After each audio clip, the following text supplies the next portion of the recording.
என் பேர் சதீஷ் ராஜ், பிடெக் முடிச்சிருக்கேன். இங்க வந்ததுல எனக்கு நிறைய கேள்விக்கு பதில் கிடைச்சிருச்சு. ரொம்ப நன்றி. எனக்கு இன்னும் சில கேள்விகள் இருக்கு. என்னன்னா, முஸ்லீம்னு சொன்னாலே ஒரு தனியா காட்டிக்கிற மாதிரி தெரியுது. எப்படின்னா, அவங்க கண்டிப்பா ஒரு தாடி வச்சிருக்காங்க, கண்டிப்பா ஒரு கேப் போட்டிருக்காங்க, இல்ல ஒரு வேட்டியோ கைலியோ கட்டிருக்காங்க அந்த டைம், இல்ல கல்யாணத்துல பாத்தீங்கன்னா முகத்தை மூடி பண்றாங்க. சோ இதுக்கெல்லாம் ஏதாவது சயின்டிபிக்கா ரீசன் இருக்கா, இல்லைன்னா இது உணர்வுபூர்வமா ஏதாவது காரணம் இருக்கா அப்படின்னு தெரிஞ்சுக்கணும். இப்ப பாத்தீங்கன்னா ஹிந்துல பாத்தீங்கன்னா பொட்டு வைக்கிறாங்க, கம்மல் மூக்குத்தி போறாங்கன்னா அது சயின்டிபிக்கா ஒரு ரீசன் இருக்கு. என்னன்னா, பொட்டு வச்சோன்னு சொன்னா அவங்கள மெஸ்மரிசம் தெரிஞ்சவங்க, ஹிப்னாட்டிசம் தெரிஞ்சவங்க ஒரு பெண்ணை ஈஸியா மயக்கிட முடியாதுன்றதுக்காக பொட்டு அந்த மைய பகுதியில வச்சுட்டோம்னா கண்டிப்பா அவங்கள மெஸ்மரிசம் பண்ண முடியாது. சயின்டிபிக்கா ஒரு ரீசன் வச்சிருக்காங்கன்னு வச்சுக்கோங்களேன். இந்த மாதிரி உங்க தாடி வைக்கிறதுக்கு கேப் போறதுக்கு ஏதாவது சயின்டிபிக் ரீசன் இருக்கா, இல்ல உணர்வுபூர்வமா ஏதாவது இருக்கா, எதுக்கு தனியா காட்டிக்கிறீங்கன்னு தெரிஞ்சுக்கணும். நன்றி ஐயா. முஸ்லிம்கள் தங்களை தனியாக காட்டிக் கொள்கிறார்களே, அது ஏன் அப்படிங்கிறது முக்கியமான கேள்வி. அதுக்கு சில உதாரணங்கள், எவிடன்ஸ் எல்லாம் சொல்லி காட்டுறாரு. முதலாவதாக, முஸ்லிம்கள் எல்லாம் அந்த லுங்கி கைலி கட்டுவாங்க இல்லையா, அதை தனியா உள்ள விஷயமா சொல்றாங்க. இஸ்லாத்துல கைலி தான் கட்டணும்னு சொல்லப்படவே இல்லை. இந்த முஸ்லிம்கள்ல இப்ப முக்கால்வாசி பேட் போட்டு உட்கார்ந்து இருக்கிறாங்க. இப்ப பாத்தீங்கன்னு சொன்னா நீங்க விலைக்கு செய்யறது வேற. எப்படி முஸ்லிம்கள் என்ன செய்யற, எல்லாருமே லுங்கி கட்டிட்டு இருக்கிறது கிடையாது. எல்லாருமே அதிகமான பேர் பேட்டு தான் போடுறாங்களே தவிர மிக குறைந்த அளவுல உள்ளவங்க என்ன செய்வாங்க, லுங்கி கட்டுவாங்க. அதே மாதிரி வேஷ்டி கட்டக்கூடிய முஸ்லிம்களும் சில பேர் இருக்கிறாங்க. ஆனா இந்த லுங்கி கையில எதுக்காக கட்டுறாங்கன்னு சொன்னா, அது ஒரு வசதியா இருக்கும். பாத்ரூம் போறதுக்கு, உட்காருவதற்கு. நீங்க சேர்ல தான் உங்களுக்கு எல்லாம் பேண்ட் போட்ட அளவுக்கு உட்கார முடியும். சம்மணம் போட்டு உட்காருக்குன்னா உங்களுக்கு டைட்டா பிடிச்சு என்ன செய்யும், உடம்ப போட்டு இருக்கும். இந்த லுங்கி அதுக்கெல்லாம் வசதியா இருக்கும். வேஷ்டி கட்டினீங்கன்னா காத்துல பறந்து தொடையெல்லாம் தெரியும். இந்த லுங்கி என்ன செய்யாது, காத்துல பறந்து அந்த தொடையெல்லாம் வெளிப்படுத்தாம இருக்கும். இந்த மாதிரி ஒரு வசதியை கருத்துல கொள்ளக்கூடிய சில பேர், எல்லா முஸ்லீம் இல்ல, சில பேர் அவங்க விருப்பத்தின் அடிப்படையில் தான் லுங்கி கட்டுறாங்களே தவிர அது இஸ்லாத்தில் சட்டம் கிடையாது. பேண்ட் போட்டா போட்டு போங்க, வேஷ்டி கட்டினா கட்டிட்டு போங்க. ஆனா அந்த தொடைகளே காட்ட அளவுக்கு என்ன செய்யுங்க, பின்ன போட்டுக்கிறங்க. அது வேண்டாம் செய்ய, தொடையை திறந்து காட்டிட்டு போக கூடாது இல்லையா. சில ஆளுக்கு வேஷ்டி கட்டுவாங்க, அவங்க நடக்கும்போது என்ன செய்யும், தொடை உள்ளது தெரியும். அதுதான் தடையை தவிர வேஷ்டி தடை கிடையாது. அப்ப அந்த மாதிரி அடிப்படையில இந்த லுங்கிக்கு இஸ்லாத்துக்கு என்ன இல்ல, எந்த விதமான சம்பந்தமும் கிடையாது. இன்னும் சொல்ல போனா, அரபு நாடுகளுக்கு போனா அவன் லுங்கிய பார்த்திருக்க மாட்டான். அவன் லுங்கிய அவனை பார்த்துக்கலாம் இல்லையா, தோப்பு போட்டுக்கான அவன் ஒரு பெரிய ட்ரெஸ் போட்டிருப்பானே தவிர, சரி வடநாட்டுக்கு போனா லுங்கியா கொடுத்துறான் முஸ்லீம்லாம் பைஜாமா போடுவான். வடநாட்டுக்கு போனீங்கன்னா அவனும் முஸ்லீம் தானே. முஸ்லீமுக்கு உள்ள உடனே உலகம் பூரா அப்படித்தானே கொடுத்தனு, உலகம் பூரா அப்படி பார்க்க மாட்டீங்க. வடநாட்டுக்கு போனீங்கன்னா அவன் குர்தா பைஜாமான்னு என்ன செய்வான், பேண்ட்ல லேசா மெல்லிய துணியில பேண்ட் மாதிரி சுருவாள்னு சொல்லுவான், அதை மாட்டிக்கிட்டு தெரியுறான் முஸ்லீம் ஆளு. அப்ப முஸ்லீமுக்கும் லுங்கிக்கும் சம்பந்தமே கிடையாது. இன்னும் சொல்ல போனா, சில கிராமங்களுக்கு போனீங்கன்னா, எங்க ஊர் ராமநாதபுரம் மாவட்டத்துக்கு வந்தீங்கன்னு வைங்க, இந்துக்களும் லுங்கி தான் கொடுத்துவாங்க. முஸ்லீம் எப்படி கையில் கொடுத்துறானோ, எங்க ராமநாதபுரம் ஜில்லாக்கு வந்தீங்கன்னா இந்துக்களும் இந்த மாதிரி என்ன செய்வாங்க, கலர் கையில் கொடுத்துட்டு போவாங்களே தவிர அவங்களும் பேண்ட் போட மாட்டாங்க. அது வசதியா இருக்குது அப்படின்னு நினைத்துக் கொண்டு. அதனால இந்த லுங்கி என்பது ஏதோ ஒரு பழக்கத்துல எங்கள்கிட்ட நுழைஞ்சதே தவிர மார்க்கத்தில் அது ஒரு முக்கியத்துவம் கிடையாது. அந்த அடையாளமும் நாங்க வச்சுக்கல. அடையாளம்னா எல்லாரும் இப்படி பண்ணிட்டு இருப்போம். பள்ளி வாசலுக்கு பேண்ட் போட்டு போய் தொழுவ போறாங்க. நாங்க பள்ளி வாசல்ல கூட நீ லுங்கி கட்டிட்டு வரணும்னு நாங்க சொல்றது கிடையாது.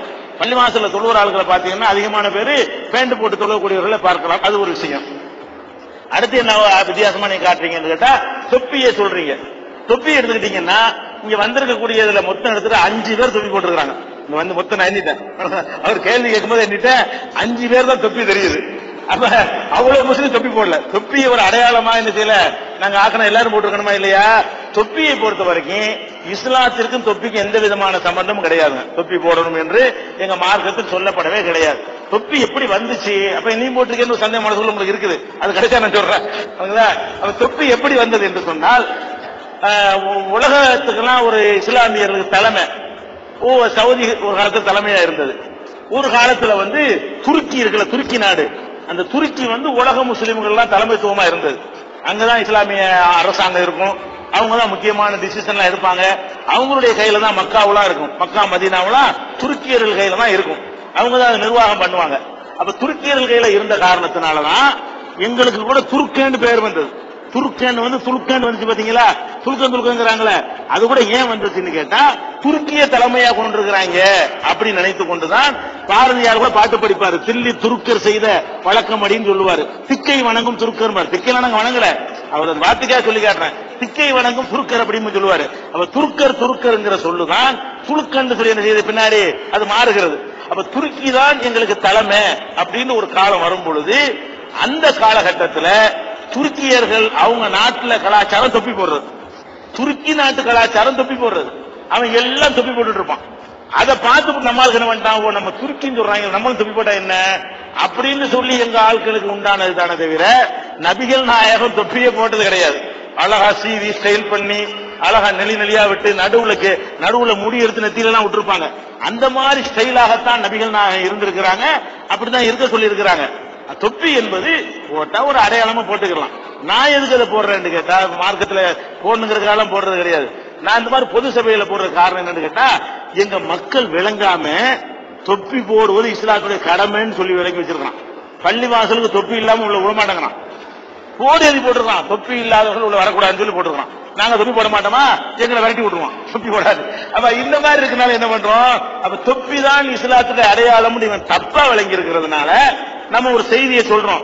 தொப்பி இல்லாம சொன்னு வைங்களேன், ஆரம்பத்திலே எந்திரிச்சு போயிருவோம். தொப்பியை போடல இவங்க நம்ம என்ன கேட்கறது, அதுக்காக போட்டுட்டு இருக்கிறோம், வேற ஒண்ணு கிடையாது. நம்ம ஆரம்பத்திலே சொல்லும் பொழுது தொப்பி இல்லைன்னு அப்படி போயிருவான், உள்ளே வரமாட்டான். அதுக்காக என்ன பண்றது, சரி தொப்பி தான் இஸ்லாமிய அடையாளம் நினைக்கிறான், சரி போட்டுக்கிட்டு நிற்போம், கேட்டா பாத்துக்கிறோம். அதனால தானே தவிர போடுற தப்பு கிடையாது, போட்டா போட்டுக்கலாம். தொப்பிங்கிறது இஸ்லாத்தின் சின்னம் கிடையாது. அது ஒரு டிரெஸ், விரும்பினா போட்டுக்கலாம், விரும்பாட்டி போடாம இருக்கலாம். அது போடுவது சிறந்ததும் கிடையாது, போடாம இருக்கிறது சிறந்ததும் கிடையாது. அவருடைய சாய்ஸை பொறுத்தது. அது ஒரு முஸ்லீமின் அடையாளம் இல்லை, அது விளைவிக்கிறங்க. அதனால நிறைய பேர் இப்ப தொப்பி போடாம, நீங்க மக்காவுல எல்லாம் அந்த சவுதி சேனல் காட்டுவான்ல, அங்க தொழுவுறதை காட்டுவான், யாருமே தொப்பி போட்டுக்க மாட்டாங்க. சவுதி சேனல்ல எங்களுக்கு புனித பள்ளி வாசல் இருக்க அங்க எடுத்து காட்டுவான், யாரும் தொப்பி. நம்ம நாட்டில் உள்ளவங்களுக்கு எடுத்துட்டாங்க, தொப்பி தான் இஸ்லாம்னு சொல்லி இங்க உள்ள அஜரத்து மாறல் மத குருமார்கள் ஆக்கிட்டாங்களே தவிர எங்க மார்க்கத்தில் சட்டம் கிடையாது. போட்டா போடலாம், போடாட்டி விட்டுறலாம், அது அடையாளம் இல்லை. அடுத்து என்னன்னு கேட்டா தாடியை கேட்கிறார், தாடி வச்சுட்டு இருக்கிறீங்க முஸ்லீம் தானே அப்படின்னு சொல்றாரு. அதுலயும் நீங்க கவனிக்கணும், முஸ்லீம் மட்டுமா தாடி வைக்கிறாங்க, ஈவரா பெரியார் கூட தாடி வச்சிருந்தாரு, அவர் பெரிய சிந்தனை வச்சிருந்தாரு. பெரிய பெரிய விஞ்ஞானிகள்லாம் நினைச்சிருக்கிறாங்க தாடி வச்சு, லெனின் கூட தாடி தான் வச்சிருந்தான். அவர் பெரிய பெரிய அறிவாளிகள் புரட்சியாளர்கள் எல்லாம் தாடி வச்சிருந்திருக்கிறாங்க. தாடிங்கிறது முஸ்லீம்களுடைய ஒரு சினிமாடைய ராஜேந்திர கூட தாடி தான் வச்சிருக்காரு. கொஞ்ச நாளைக்கு சில நடிகர்கள் தாடி வைப்பாங்க எடுப்பாங்க, அப்படிலாம் கூட நடிகர்கள் இருக்கதான் செய்யறாங்க. அப்ப சிபுசோரன் இன்னைக்கு முதலமைச்சர் ஆகியிருக்காரு, அவர் கூட தாடி தான் வச்சிருக்காரு. ஜார்க்கண்ட்ல நீங்க முதலமைச்சரா இருக்காரு சிபுசோரன், அவர் தாடி வச்சிருக்காரா இல்லையா, அவர் முஸ்லீம். அவரு இப்ப தாடி என்பது எல்லாருமே வைக்கிறாங்க. நிறைய பேர் பெரிய பெரிய சாமியார்கள் தாடி வைக்கிறாங்களே. இந்து மதத்தில் உள்ள பெரிய பெரிய வள்ளுவருக்கு தாடி தானே இருக்குது. ஆனா உண்மையில வள்ளுவருக்கு தாடி கிடையாது, சேவ் பண்ண மூஞ்சியோட தான் முந்தி வச்சிருந்தாங்க. பின்னாடி மாத்தினாங்க, லுக்கு நல்லா இல்லைன்னு சொல்லி பின்னாடி இதை மாத்திக்கிட்டாங்க. இருந்தாலும் தாடி காட்டுறாங்க இல்லையா. வள்ளுவருக்கு என்ன இருக்கு, தாடி இருக்கு. ஏசுனாருக்கு தாடி இல்லாம வச்சிருந்தாங்க. அப்புறம் பார்த்தா தாடி இருந்தா தான் அதுல ஒரு லுக்கு இருக்கு, ஒரு ஆன்மீக லுக்கு இருக்கும், பின்னாடி தாடியை சேர்த்தாங்க. இருந்தாலும் தாடி சேர்த்து விட்டாங்களே இல்லையா. அப்ப ஏசுனாருக்கு தாடி, வள்ளுவருக்கு தாடி, பெரியாருக்கு தாடி, அது மாதிரியான காரல் மார்க்ஸ் தாடியா, காரல் மார்க்ஸ் கூட தாடி தான் நினைக்கிறேன். அப்ப எல்லா பெரிய அறிவாளி சிந்தனையாளர் தாடி தான் வச்சிருந்திருக்காங்க. அதனால இஸ்லாமிய ஒரு கலர் அதுக்கு பூச வேண்டிய அவசியம் கிடையாது. அதே நேரத்தில் இஸ்லாம் இதை பத்தி என்ன சொல்லுதுன்னு கேட்டா தாடியை மட்டும் வலியுறுத்துது, லுங்கியை வலியுறுத்தல, தொப்பியை வலியுறுத்தல. தாடியை பொறுத்த வரைக்கும் இஸ்லாம் என்ன பண்ணுதுன்னு கேட்டா அதை வையுங்க அப்படின்னு சொல்லுது. ஏன் சொல்லுது அப்படின்னு கேட்டா, இப்ப ஆணு பெண் ரெண்டு படைப்பு நம்ம இருக்கிறோம். பெண்கள் அவங்க பெண்கள் தான் என்று காட்டுவதற்குரிய எல்லா அடையாளங்களையும் அவங்க வெளிப்படையா வச்சிருக்கணும், ஆண் தன்மை வந்துடக்கூடாது. அதே மாதிரி ஆண்கள் ஆண்களுக்கு மாத்திரம் பிரத்யேகமா உள்ளதை மறைக்க கூடாது. அது அவங்களுக்கே உள்ள பிரத்யேகமான தன்மைங்கும் போது அதை வெளிப்படையா ஆணுங்கிறத காட்டணும். அந்த மாதிரி இருக்கிறதுனால இந்த தாடி என்பது பெண்களுக்கு மட்டும் ஆண்களுக்கு மட்டும் வருதா, ரெண்டு பேருக்கும் வருதா, ஆம்பளைக்கு மட்டும்தான் வருது. இது ஒரு சாதாரண கழிச்சு கட்டக்கூடிய ஒரு முடியா இருந்து அவங்களுக்கு நமக்கு வந்திருக்கலாம். பொம்பளைக்கு வராம ஆம்பளைக்கு மட்டும் வருது. இப்ப நாங்க மீசைக்கு மட்டும் ஒரு தனி பாலிசி எடுக்கிறோம்ல, மீசை மட்டும் வைக்கணும், அது முடிதானே. மீசை மட்டும் என்ன வைக்கிறோம், அது ஆம்பளைக்கு அடையாளம்னு ஒரு காரணம் காட்டுறோம். மீசை அடையாளமா இருந்தால் அப்ப தாடி பொம்பளைக்கும் ஆம்பளைக்கும் சேர்ந்தா வருது. மீசை எப்படி ஆம்பளைக்கு மட்டும் வருகிறதோ அது மாதிரி தாடியும் ஆம்பளைக்கு மட்டும்தான் இருக்கிறது. அப்ப கடவுள் என்ன பண்றாருன்னா, ஆம்பளைனா முகத்துல இப்படி ஒண்ணு இருக்கணும்னு நமக்கு ஸ்பெஷலா படைக்கிறாரு. பொம்பளைனா அது இருக்கக்கூடாது. பொம்பளை தாடி கற்பனை பண்ணி பாருங்க, பொம்பளை ரசிக்க முடியுமா? பொம்பளைனா தாடி இல்லாம தான் இருக்கணும், ஆம்பளைனா தாடியோட தான் இருக்கணும்னு கடவுள் இயற்கையா என்ன செய்யறாரு, டிஃபரெண்டா அந்த படைப்பை காட்டுறாரு. உயிரினங்கள் எடுத்து பார்த்தா கூட முகத்துல ஆணுக்கெல்லாம் சில அடையாளங்களை கடவுள் வச்சிருப்பாரு. நீங்க ஆண் சிங்கத்தையும் பெண் சிங்கத்தையும் எடுத்துக்கிறீங்க. ஆண் சிங்கத்தை பார்த்தா அப்படி முகத்துல அப்படியே தாடி வச்சு ஒரு கம்பீரமா இருக்கு. பொன் சிங்கத்தை பார்த்து ஆட்டுக்குட்டி மாதிரி இருக்கும். அதுல ஒரு கம்பீரமோ ஒரு வீரமோ இருக்காது. பெண் சிங்கம் பார்த்துருக்கீங்களா? சிங்கத்திலே சேர்க்க முடியாது. அப்படி இருக்கு பாத்தீங்கன்னா ஆம்பளை சிங்கம் தான் இருக்கு. அந்த பெட்டெல்லாம் வச்சு ஒரு தனியா முகத்துல ஒரு அடையாளத்தை அது முகத்துல காட்டுறோம். சேவலையும் கோழியும் எடுத்து பாருங்க. சேவல் முடுக்கடின்னு இருக்கும், கோழி சேவல் இந்த சிங்க முகத்துல அப்படியே ஒரு கம்பீரத்தை காட்டுற மாதிரி இருக்கும். ஆண்மைகளையும் பெண்மைகளையும் பாருங்க, அதுக்கு அந்த முகத்து தனியா இருக்கு, அது தாடை தனியா தெரியும். அப்ப கடவுளே என்ன செய்யறாருன்னா ஆணுக்கு தனி பெண்ணுக்கு தனி அப்படி படைச்சிருக்கக்கூடிய நேரத்துல நம்ம ஏன் கடவுள் ஒரு தன்மையை தந்திருக்காரு அதே மட்டும் அழிக்கிறீங்க? ஆண்மைக்கு உரிய அடையாளமா என்னீங்க அதை வெளிப்படுத்திக்கிறீங்கன்னு சொல்லி எங்க மார்க்கத்தை நபிகள் நாயகமே சொல்லி இருக்கிறாங்க. அவங்க தாடி வச்சிருக்கிறாங்க, எல்லாரும் வைங்கன்னு சொல்லி இருக்கிறாங்க. ஆனா இப்ப என்ன பிரச்சனைன்னு கேட்டா, வெள்ளையர்களுடைய அந்த யூரோப்பியர்களுடைய அந்த நாகரிகம் நம்ம நாட்டில் புகுந்த பிறகு அந்த தாடி இல்லாம இருப்பதுதான் அதிகமான பேர்த்த வந்துருச்சு.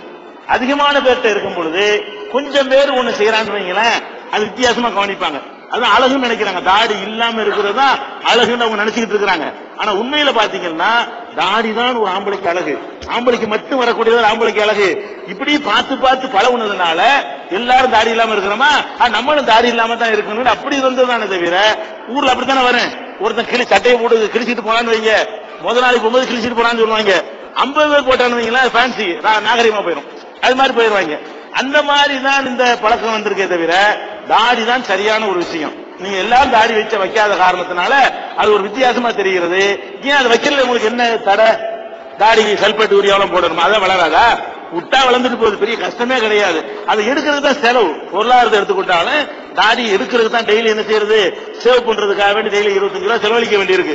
மாசம் வந்து அது கணக்கு பண்ணி பாத்துக்கிறங்க. அப்ப வருஷத்துக்கு என்ன ஆச்சுன்னு பாருங்க. தாடி காசுல ஒரு வீடு கட்டிட்டு போயிடலாம். ஒரு சாவும் பொழுது அது தனியா உண்டியல்ல போட்டு வச்சா வீடு கட்டிட்டு போற அளவுக்கு என்ன இருக்கு. தாடிக்கு அந்த தாடி ரிமூவ் பண்ணுவதற்காக வேண்டி நம்ம என்ன செய்யறோம், எடுக்கிறோம். அது ஒரு கட்டத்தில் எடுத்துட்டு வரும்போது அந்த மயிர்கால்கள்லாம் சேதம் அடைஞ்சு மூஞ்சில அடுப்பு கறி மாதிரி போயிடும். வெள்ளையிருந்து இருப்பாங்க சில ஆளுக்கு. 50 வயசு மேல மூஞ்சி மட்டும் கருப்பா இருக்கும். ஏன்னா எடுத்து எடுத்து எடுத்து எடுத்து நெஞ்சில அந்த இடத்துல அது மாதிரி பாதிப்பு ஏற்படக்கூடிய காட்சியெல்லாம் பாக்குறோம். அதனால அந்த தாடி இல்லாம இருக்கிறது வந்து நல்லதே கிடையாது. என்ன ஒரு பழமொழி சொல்லுவாங்க, எல்லாரும் நிர்வாணமா இருக்கிறான்னு வைங்க. ஒரு ஊர்ல ஒருத்த மட்டும் கோமணம் கட்டிட்டு போனான்னு வைங்க, அவனை எல்லாரும் கை பண்ணுவாங்க. ஆனா கோமணம் பரவாயில்லை, நிர்வாணத்தோட இது பரவாயில்ல. நிர்வாணமா ஒண்ணும் இல்லாம இருக்கிறத விட கோமணம் பரவாயில்லை தானே. ஒருத்தன் கோமணம் கட்டிட்டு போனான்னு சொன்னா நிர்வாணமா இருக்கு, அம்பிட்டு பேர் நினைச்சோம். அந்த மாதிரி தாடி வச்சுக்கிறோம் கம்மியா போனோம்னு செய்யறாங்க. தாடி வைக்காதெல்லாம் ஒரு டிஃபரெண்டா பாக்குறாங்களே தவிர எல்லாரும் வச்சுட்டு ஒரு பிரச்சனை கிடையாது. அதனால தாடிங்கிறது ஆம்பளைக்குள்ள அழகுதானே, ஆம்பளைக்கு மட்டும்தான் வருது. மீசையை நம்ம வைக்கிறோமா இல்லையா, ஆம்பளைன்னு காட்டுற மாதிரி வைங்களேன். பொம்பளைன்னு என்ன செய்யணும், ஆம்பளை தாடி வைக்க சொல்லணும். நீங்க என்னை மாதிரி இருக்கிற, என் டிஃபரெண்டா இருப்பா, என்னை மாதிரி நீயா இருக்கிற. ஆம்பளை மாதிரி பொம்பளை இருந்தா பொம்பளை ஆம்பளை விரும்புவானா? அது மாதிரி பொம்பளை என்ன செய்யணும், நீங்க என்னை மாதிரி இருக்கிற, டிஃபரெண்டா எல்லாரும் மாற்றமாயிரி. அப்பதான் ஆணுங்கிற அந்த ஒரு தன்மை நமக்கு ஏற்படும். அந்த மாதிரி ஒரு காரணத்தினால இஸ்லாம் என்ன சொல்லுதுன்னா தாடி வந்து எல்லாரும் வைங்க. இது முஸ்லீம் மட்டும் சொல்லல, ஆம்பளை எல்லாரும் வைங்க. ஆண்களும் தங்களை அடையாளப்படுத்திக்கிறேன்னு சொல்றாங்க. இது எல்லாரும் கடைப்பிடிக்கலாமே, தப்பு ஒண்ணும் கிடையாது. ஆன்லைன் PA சப்ஸ்கிரைப் பண்ணுங்க. தேங்க்யூ.